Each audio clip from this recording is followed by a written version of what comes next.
Thank you for joining the ICAP training. We have some updates to share. The ICAP guidelines have been updated for the first time in several years with some important changes. Most importantly, last year in March, we implemented the HCBS settings rule and came into full compliance in South Dakota.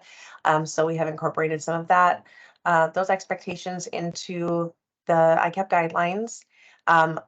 Lots of other formatting changes and just clarifications. I also want to give a shout out to the ICAP work group. We started around this time last year, working on a very comprehensive review of the ICAP guidelines, and met, I think, through June or July. And so that was a lot of time and energy that those work group members dedicated.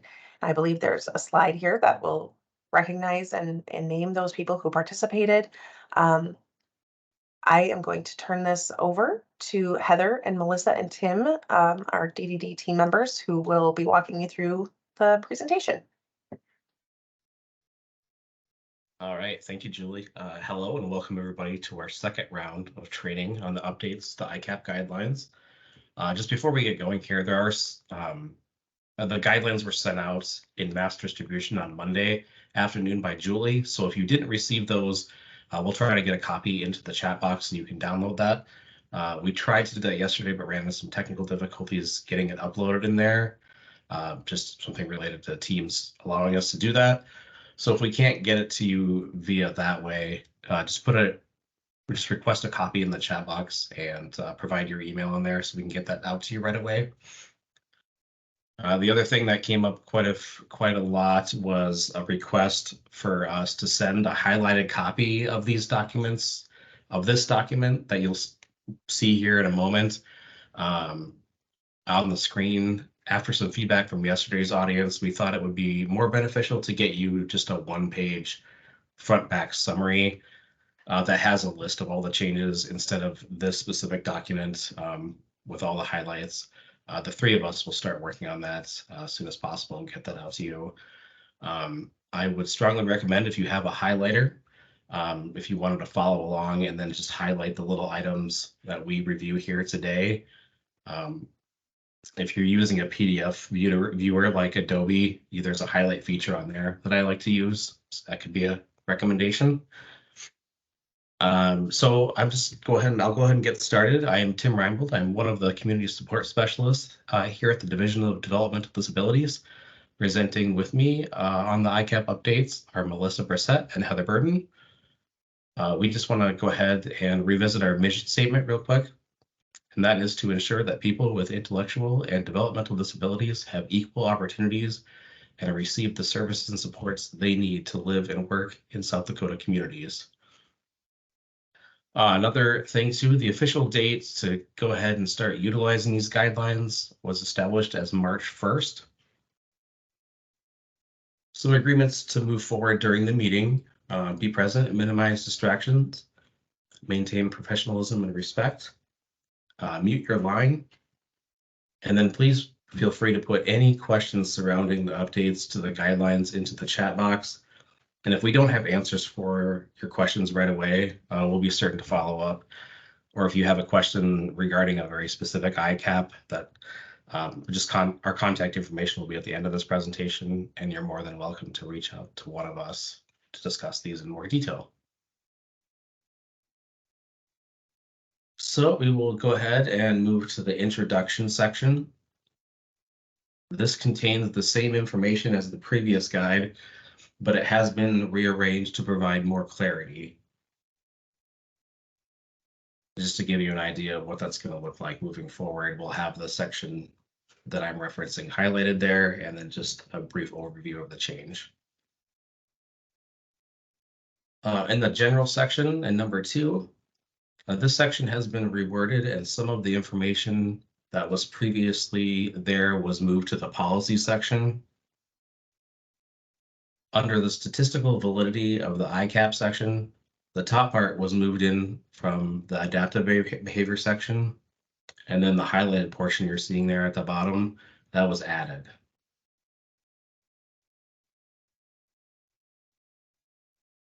Under number 3, ICAP policies, This entire section was just rearranged to make it more reader friendly.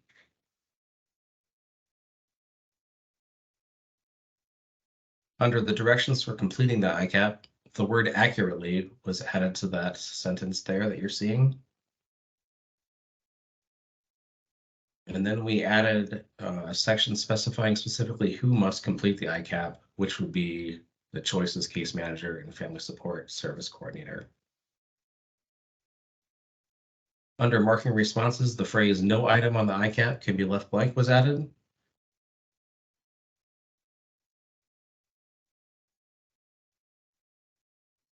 On this cover page here, we went ahead and added person's physical residence, and then added phone, and then person's personal phone number, if that's possible.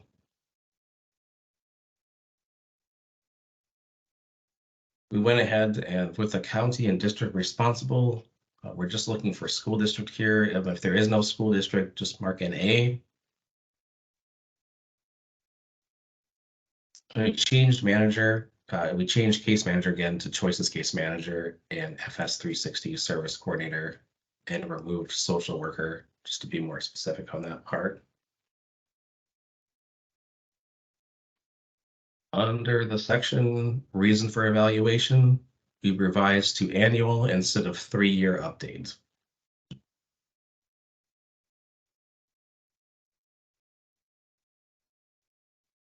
Under the ID number section, we went ahead and added all those items that you see are highlighted there in those bullet points.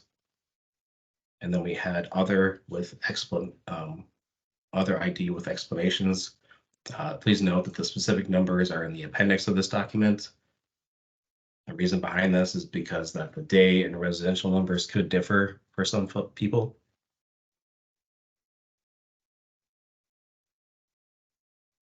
Under evaluation date,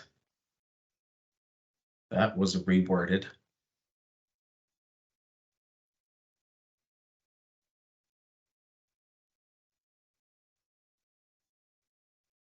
For this descriptive information section, the highlighted information has always been in the ICAP booklet. It was just added to the guidelines.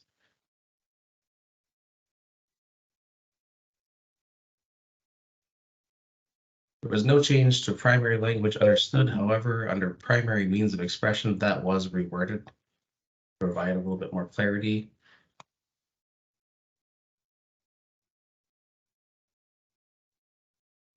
Under legal status here, there's updated verbiage, and now it outlines which numbers to mark specific to their status.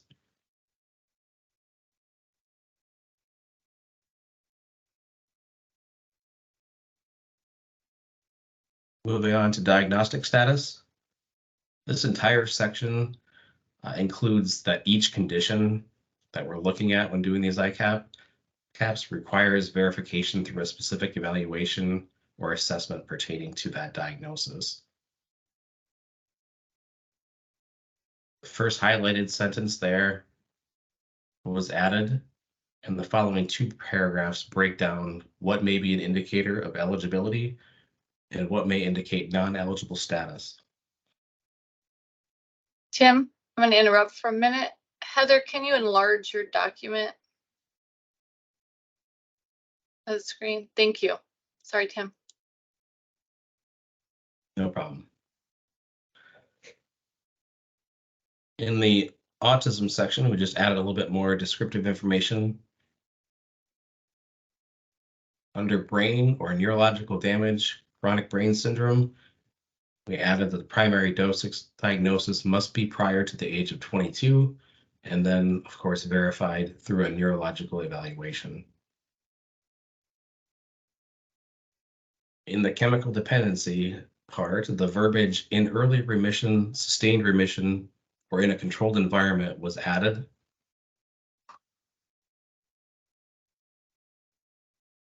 Move down to epilepsy or seizures.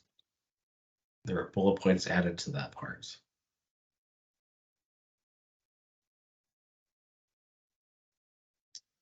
In the section surrounding MR, the section removed Down syndrome and other conditions under under the previous guidelines.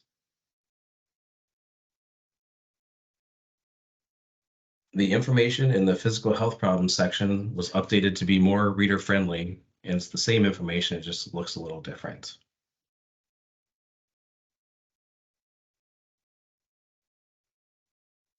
When we're looking at the mental illness category there, we removed a large number of the big list of specific diagnoses that could potentially fall into that category. So there used to be a great big list that, you know, listed out psychosis, PTSD, depression, personality disorders, so on and so forth. We just removed that chunk out of there. It's important to note that pseudo seizures are actually a physical manifestation of the psychological stress of a person's psychological stress, and should be captured in the mental illness category as well. In the other category, this section was updated to be more reader friendly, and then Turner syndrome and Prader-Willi were added here. All right, and this completes my section of the ICAP presentation. So I will be turning it over to Melissa for the next section on functional limitations and needed assistance.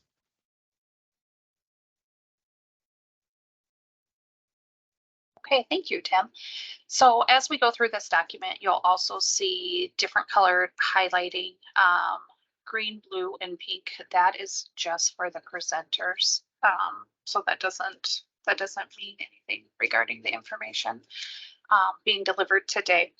As we move forward with the functional limitation and needed assistance, that paragraph has been added. That's in the blue. As we go down to the level of MR, there was a removal of a statement that said if the IQ score in the person's record is over 40 and there is no formal written diagnosis of MR or ID, mark 13, which was other, and write borderline MR. So that has been removed. As we go down to the vision and hearing, those sections were just separated out.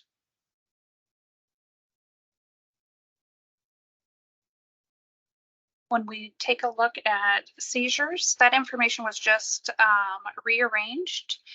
And then the bullet of pseudo seizures are not included in the consideration of seizure frequency was added.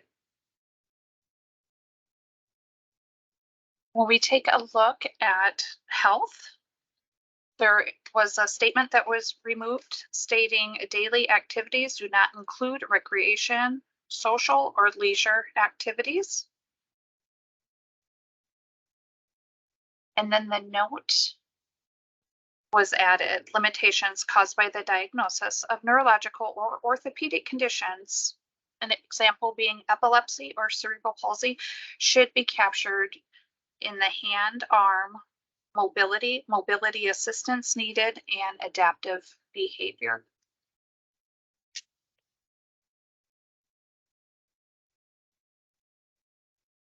As we look at required direct care by nursing or physician, that has been updated, and you'll see a chart, routine versus non-routine.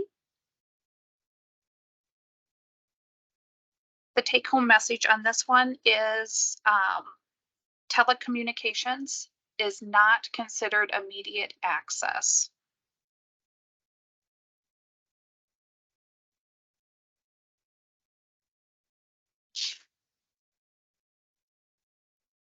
When we take a look at current medication, that was just updated and making it more reader friendly.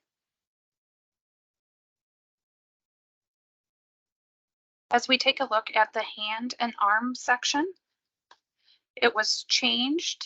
It once said mark 1, 2, or 3, and now it's indicating no limitations. Some daily activities are limited and most daily activities are limited. So it just broke it down. It also has added the validate through the review of the ISP, the OT or PT evaluations and observations for the next 3 sections, meaning arm hand, mobility, and mobility assistance needed.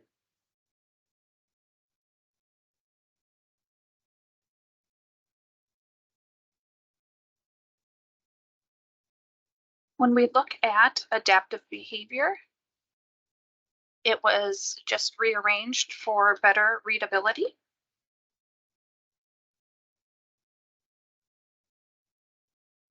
The scoring scale, the scoring scales were condensed.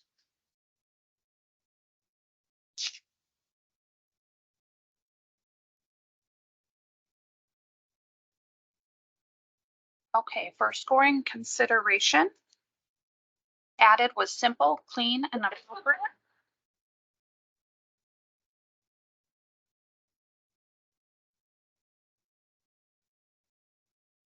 Under adaptive equipment, use of adaptive equipment, it should be noted that sentence, some people may refuse to use adaptive equipment, in which case the scoring should be based on the person's performance without the use of the equipment. Also removed in this section was medication used as adaptive equipment. So that statement was removed, medication as adaptive equipment.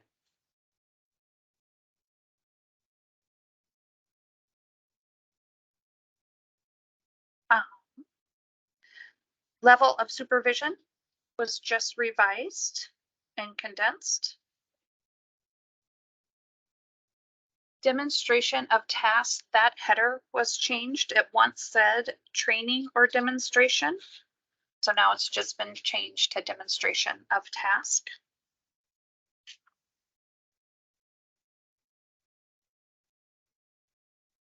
Under tasks with more than one part, the sentence was added at the bottom.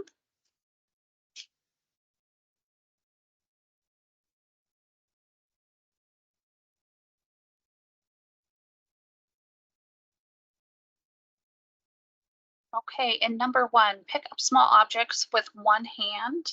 Coins have been inserted in replace of marbles. So it once said marbles, now it says coins. Same with number 2, coins and candy.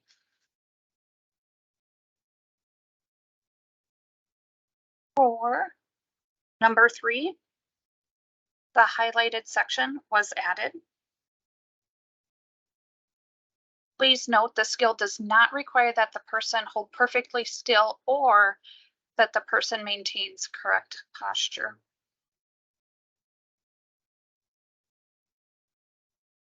On number 5, number 4, the highlighted sentence was added if the person supports him or herself with the use of a cane, a walker, or other adaptive devices, the score is not a 0. No changes to number 5. For number 6, the highlighted portion used across all environments on a day-to-day basis was added, not to reflect just leisure or entertainment.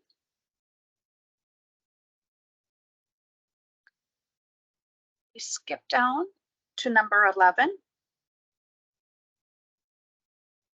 That statement was added. Can the person ascend and descend stairs using alternating feet? If they're unable to do that, then the score is 0.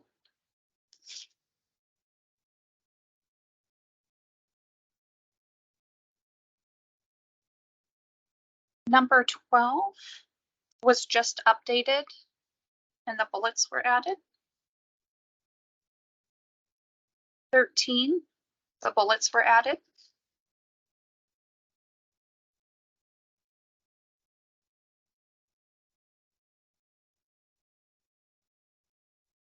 Okay, on number 16, it once stated that the folds of the letter had to be in 3 equal sections, and there had to be 2 folds in there. The 2 folds have been removed. So that's a removal. The letter needs to have 2 folds and 3 sections. That was removed. For 17, the bullets were just added. 18 was reworded.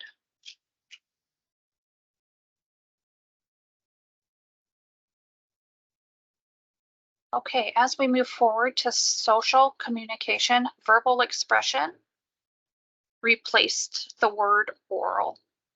So it once said oral expression, it's now verbal expression. We skip down to number 5. You see book is highlighted. That once said magazines, so that has been replaced.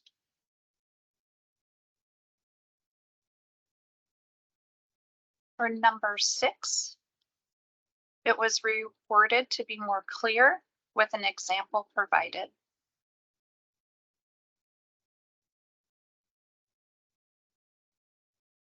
As we hop down to number 8, the word scoring scale was added.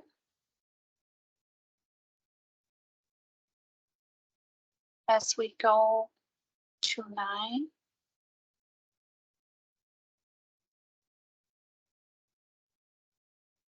it was added that they must have, if they're using an AAC device, it must be more than just one symbol. So they need to add multiple symbols to ask the simple question. So what was removed was pointing to what's that symbol, which would have been a singular symbol or maybe a question mark.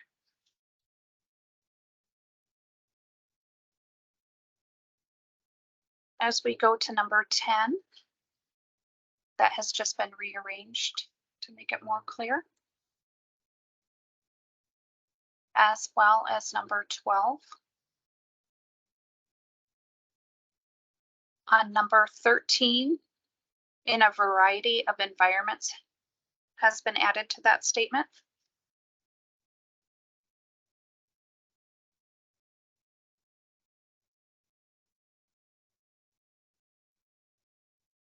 On number 15, the outlined in blue is all added. So it really wants to know how much support is required. As we go to 16, phone call and or text. So the word text was added.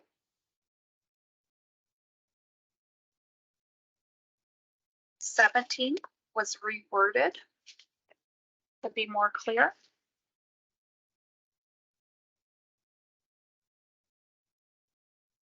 "18 was updated. So what was taken out was websites and white pages. So information may be accessed via websites and community news circulars.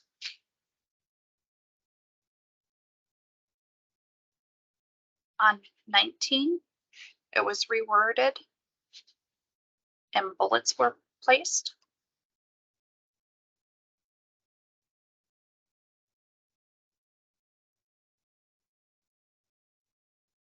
Okay.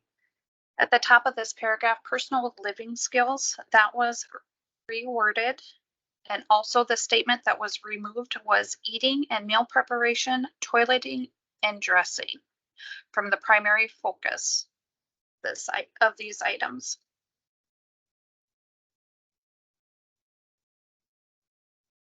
As we look at number 1, swallow soft foods, it was separated out in the scores.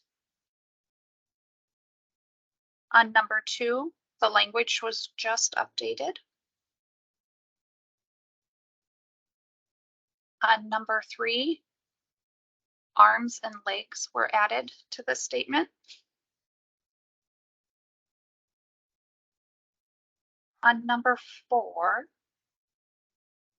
same information, but just added the bullets.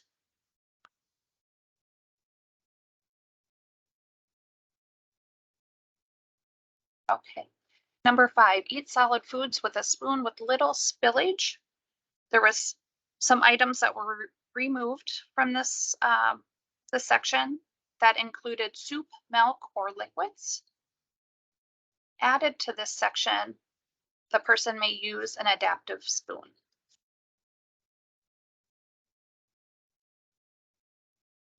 As we go down to number 7, the blue highlighted was added. So it's doffing of the pants or removing of the pants. On number 8, the blue was added. On number 9, the language was updated. For number 10, all that blue that is highlighted, they added the bullets. Please note though, if item number 8 is scored as a 0, this item would also be scored as a 0. So you might want to highlight that in a different color.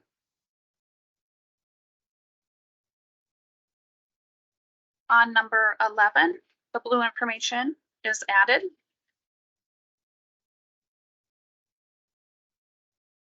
For 12, the word weather was added to the statement.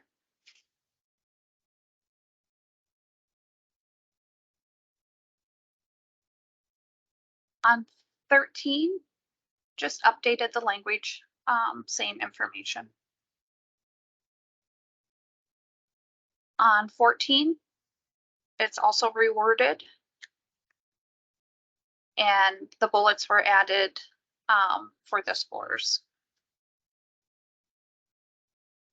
On 15, the change being the bullets were added.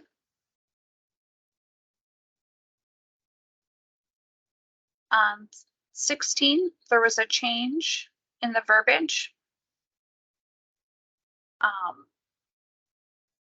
Take note, requires mixing at least 2 ingredients together. Egg soup and hamburger are only examples. If the person can read and follow directions to combine the ingredients to cook in pre-packaged foods in the microwave, the score is not 0. Scoring is based on the assistance and prompting needed. On number 17, it's just reworded along with 18.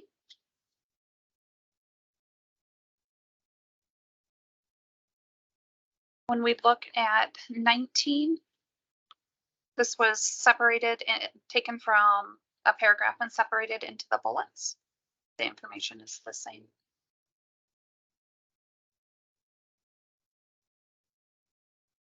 For 20, the highlighted blue is added. The statement, if the person plans and cooks a prepackaged food in the microwave, such as lasagna, the score is not a 0. Once again, scoring is based on the assistance and prompts needed. And then it's got the note underneath.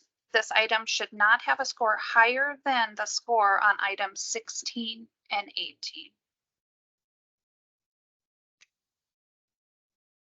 For number 21, added was the statement, which is not a support staff. So the participant can't bring the support staff clothes to have repaired. Let's see that one additional.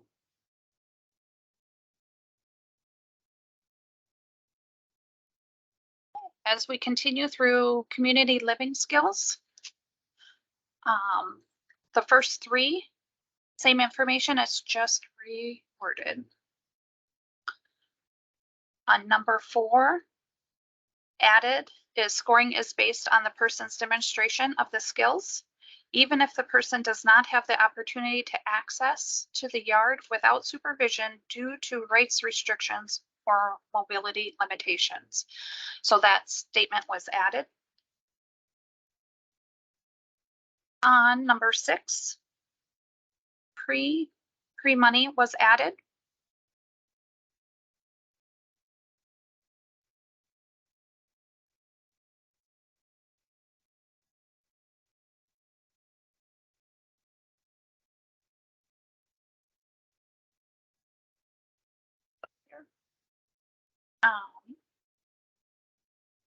And number 7, that too is just reworded. Note, if the person receives a score of 3 on number 7, A score of at least 1 should be indicated for number 6. The person can demonstrate some skills to trade if he or she is making a purchase using checks or cash. On number 8, the blue sentence is added.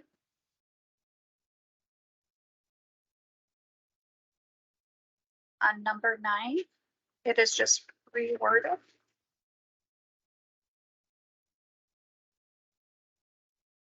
On number 10, the bullets were added. Number 11, updated language. Then added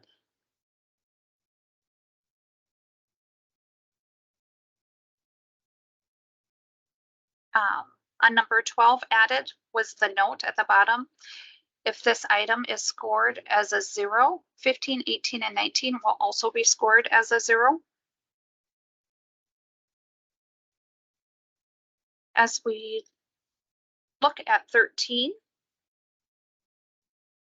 the person's ability to recognize the risk associated with safety is all added.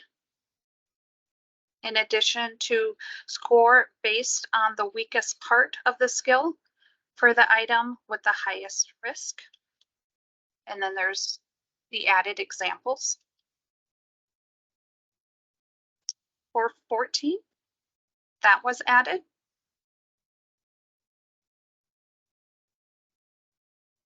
15, that blue was added.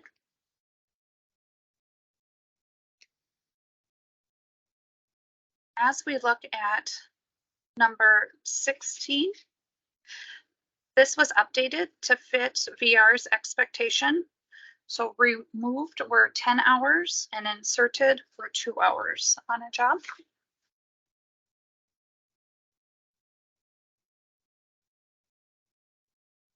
When we look at 18, the take-home message is in the blue.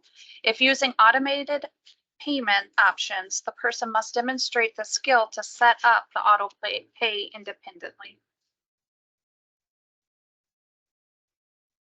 For number 19, same information, it was just reworded.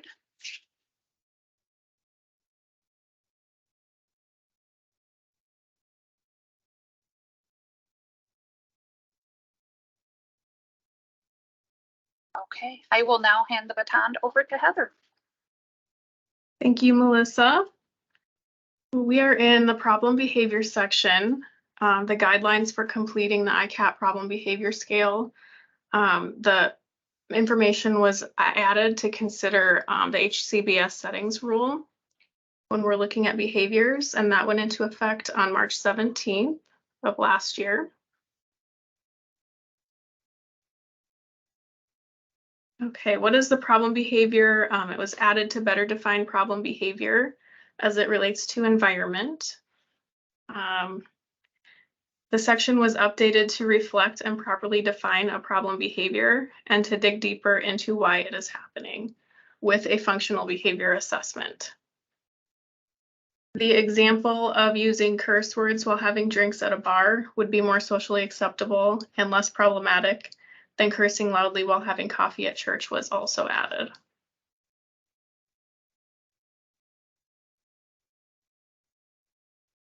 Identifying the primary problem behavior was updated. They took out clustering behaviors as it did not accurately document all behaviors. And when we're looking at the numbers listed below, we took out the word problem behavior at the beginning of each of those descriptions. There were no changes in hurtful to self or hurtful to others. Destructive property, we took out deliberately breaks, and accidental destruction of property is not a problem behavior. That was removed. Unusual or repetitive behavior or habits, we took out stereotypical behaviors. Socially offensive behavior, we added a clearer definition to include environments and situations and where this behavior is being addressed.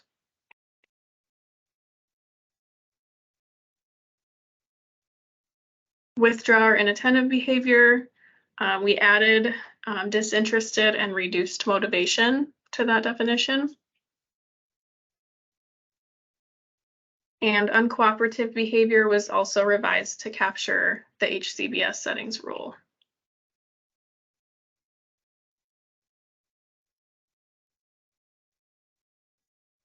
Scoring problem behaviors. We removed the 90 days and added that data should be collected over the past 12 months. Under frequency, we removed the frequency of the behavior is important. For example, hitting is worse if it happens 10 times per day than if it happens only once per month.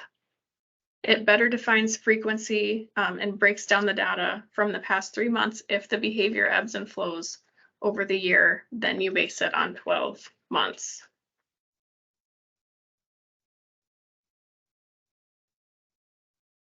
Low frequency, high severity behaviors goes into more detail on higher severity behaviors, such as assault, arson, murder, rape, sexual offenses.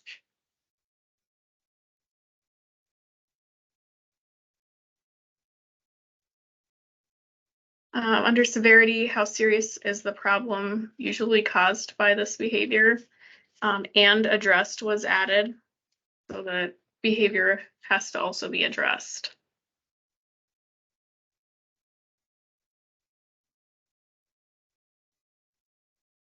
There were no changes on 0. 1 was restructured with some updated language. Number 2, we removed the word or. So on the 3rd bullet, addressed by a formal written procedure to develop skills, decrease the target behavior, and teach replacement behavior.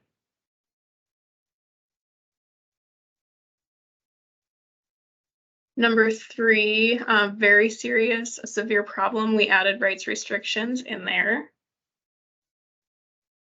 And then we added that line that says behavior is documented and monitored, including frequency and severity of each occurrence. And then constant vigilance was defined as well.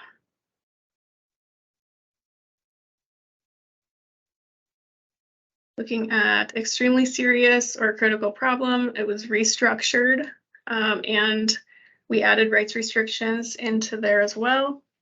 And again, we took out the clustered behaviors.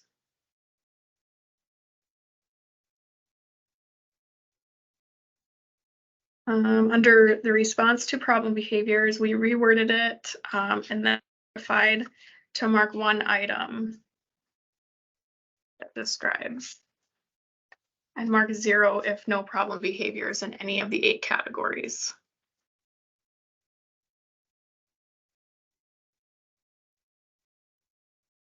Residential placement. So the rest of these sections, instead of saying the first and second column, it changed to left-hand and right-hand column.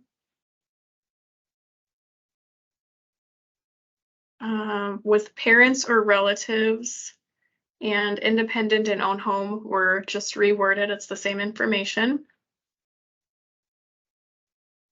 And independent with regular home-based services and monitoring, level 3 monitor department was taken out and it was reworded. The paragraph was. Semi-independent, again, removed level 2, and then we also added virtual modalities to that one and the group residents with staff. Intermediate care nursing facility was just reworded, same information.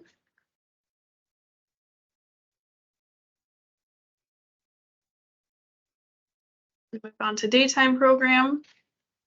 Again, left-hand, right-hand column instead of first and second. Daytime activity center. None of this stuff before this was changed, it's all the same. Daytime Activity Center added that services may be provided using virtual modalities, and clarified that it can be provided in community settings or on premises of CSP, but must not be provided in the person's residential environment unless Choice's virtual daytime supports were authorized by DDD. Work Activity Center was just updated language. The sheltered workshop added in that the person earns a wage, and at the bottom, the enclave description.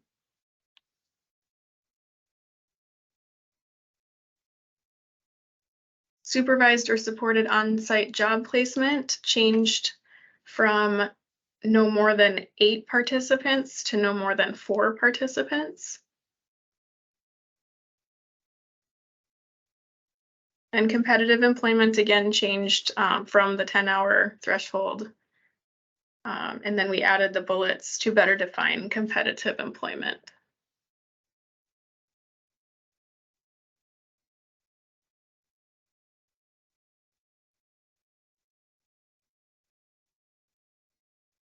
Again, the left and right-hand column was changed in the first paragraph here. Nothing was changed in none or case management. Home-based support services added the category lines with Choices supported living service and would be selected as presently used for those receiving Choices supported living services. Number 4, specialized dental care. We added that we require the approval of the Behavior Support Committee and Human Rights Committee every 6 months.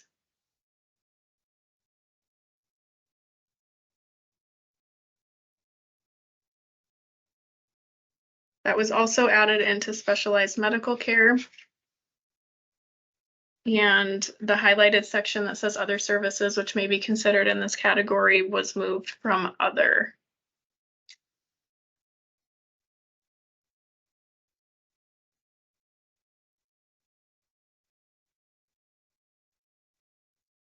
Specialized nursing care, we've removed the examples for the new nursing assessment. We move on to number 8, specialized nutritional and dietary services was just reworded.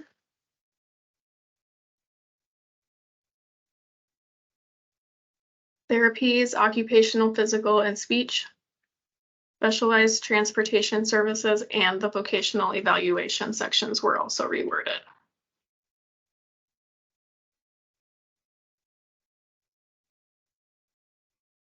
Number 13 is the same, and social and leisure activities are the same.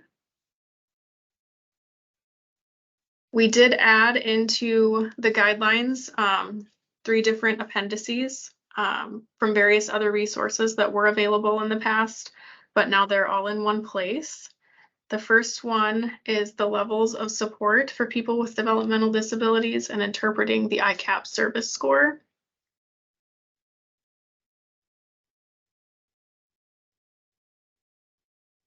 The second one is the identification codes for providers, counties, and school districts. So all those numbers are in there.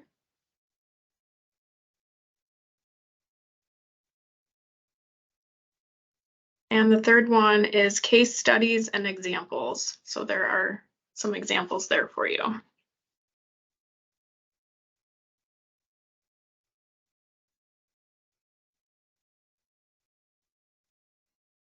That concludes the guideline updates.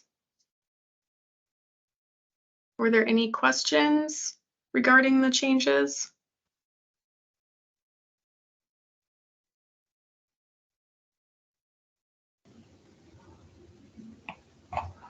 Will you guys send out the updated guide then, or will it be available somewhere?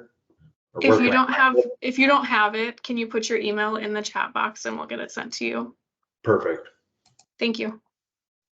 I believe also, I'm checking.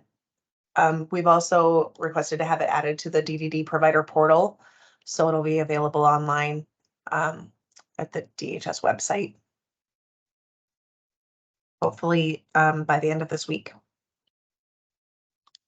If not already. Actually, it's already posted out there, so I can put that link in the chat.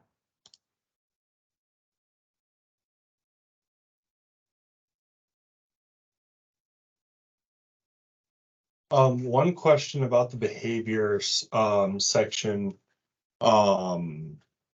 for severity. So if there is a plan that's written in place, but the behavior is not like the plan is working where there's less. So say someone with physical violence has a written plan and the plan is working and they're not being physically violent like near as often, where it happens maybe once a year, would it still go into moderately serious since there is still a written plan?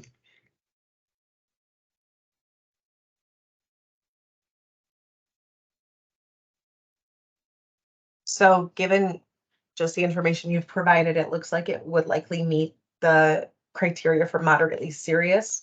When we start looking at 3 very serious, it talks about the frequency of, excuse me, my voice is.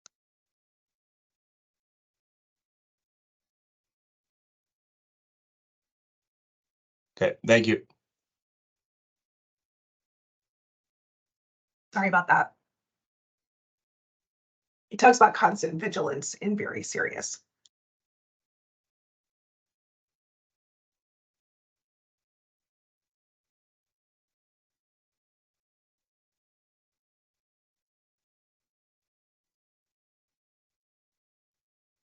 And then Cindy was asking, would you talk about scoring the eligibility document as related to actual age?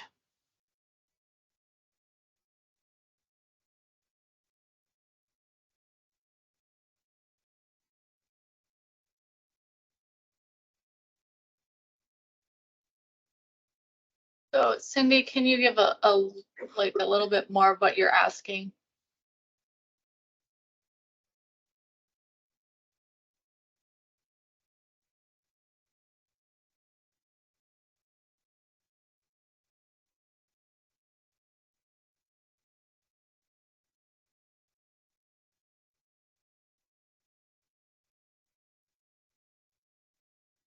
So what I think Cindy is asking, and Cindy, feel free to correct me if I'm wrong, but on the eligibility checklist, there is a section in which you need to align the actual age of the person with that line item and the expected baseline scores.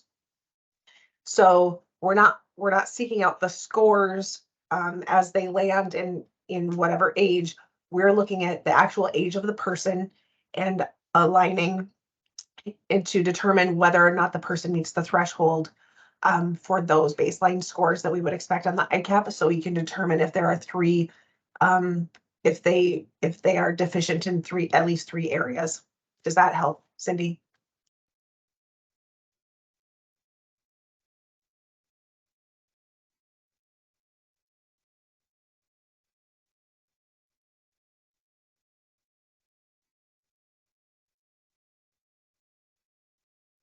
And then to clarify, this was put in the chat as well. No changes to the physical booklet that is completed. It's just the guidelines that are updated.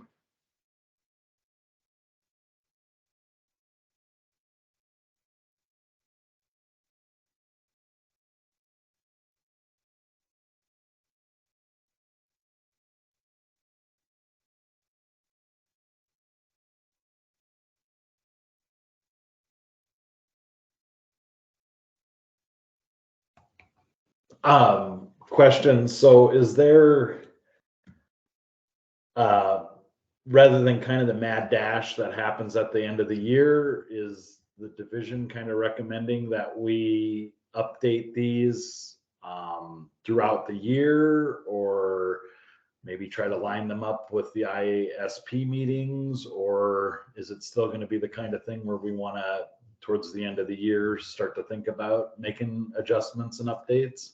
So DDD has communicated, and I believe it's in the roles and responsibilities document, as well as, I can't quote all the guidance, but we have provided a strong recommendation that the ICAP booklet is an assessment, right? So we want to make sure that that is being reviewed when other assessments are reviewed as you're preparing for that person's annual meeting or upon admission.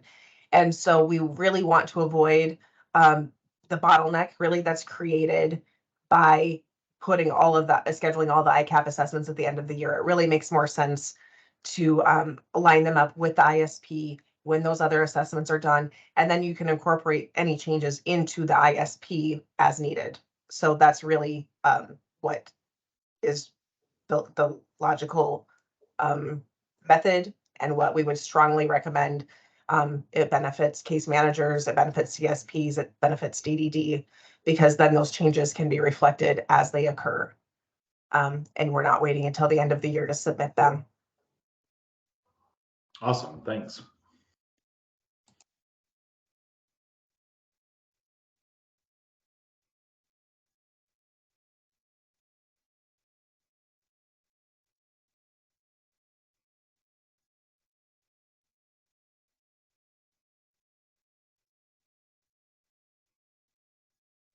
What other questions are there?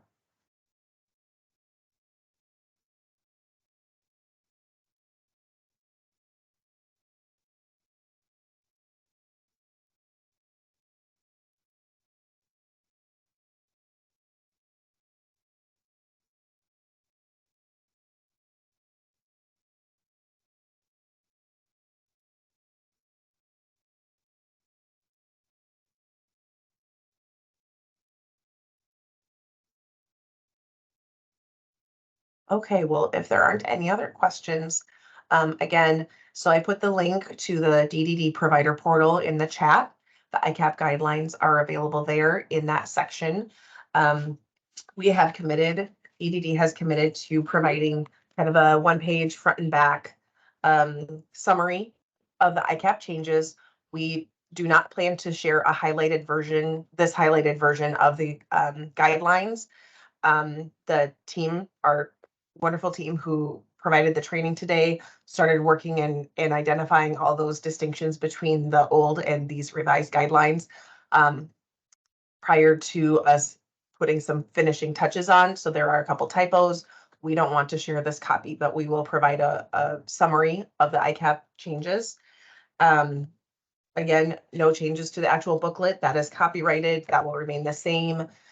We anticipate we would like to the entire DD system to start using these guidelines effective March 1st, 2024.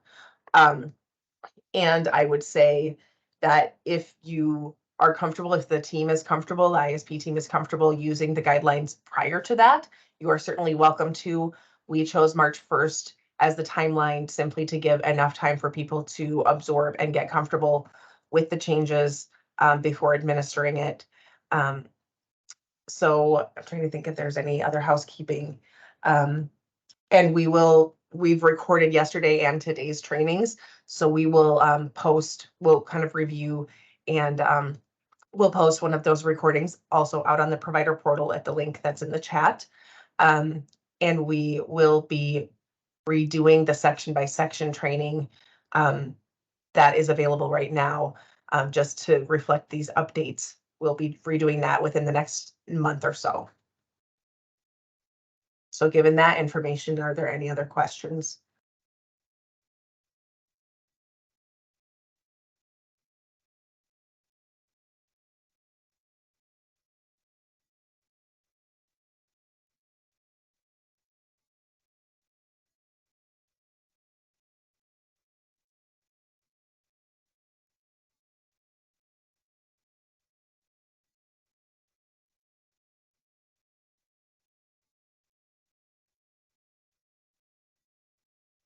All right, well, given that, thank you. I hope everyone has a great rest of the day and a great rest of the week. And we'll be in touch. We'll send a message when the recording is available.